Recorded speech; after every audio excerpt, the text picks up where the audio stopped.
Here is a nice illustration from Wikipedia by Patrick and Carl. This is the normal conduction system of the heart. You have the sinoatrial node here, atrioventricular node here, and the internodal pathways are shown here.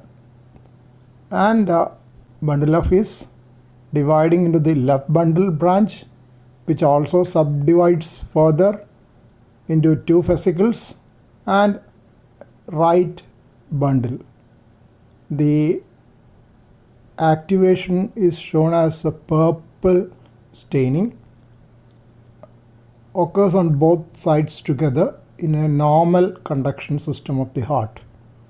On this side, they have depicted the block here. Right bundle branch is blocked and there is no conduction directly going through the right bundle branch. The conduction reaches the left ventricle first and then it gradually through the myocardium moves on to the right ventricle. Well illustrated diagram. Here is another simpler illustration showing the sinoatrial node, atrioventricular node, bundle branches, and depiction of the right bundle branch block here. Another feature in this is that you have the Bachmann's bundle shown here, that is conduction bundle going to the left atrium, known as Bachmann's bundle. Now you know that there are new technologies for Bachmann's bundle pacing so that there will be better synchrony between the two atria. This is a diagrammatic representation of ECG in V1 and V6 illustrating the features of right bundle branch block.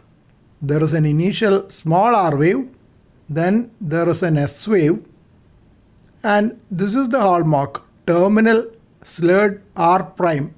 It is usually named as not just R, R prime. The small r is for a wave less than 5 mm.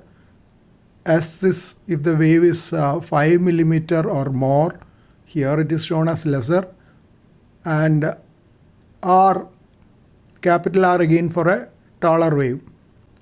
And this is usually named as R prime. This terminal R is due to delayed activation of the right ventricle. And in V6, the corresponding features are a small initial Q wave, tall R, which is usually seen in V6, that's left ventricular force. This is due to right ventricular delayed activation, a very broad slurred S wave in V6. These are the features on ECG of right bundle branch block. Criteria for incomplete right bundle branch block is that if the width is less than 3 millimeters or 120 division 20 milliseconds, it will be incomplete right bundle branch block. Both of these can occur as normal variants, though incomplete right bundle branch block is much more common as a normal variant. IRBBB or incomplete right bundle branch block can occur in other conditions also. In atrial septal defect with the large right ventricle, you can have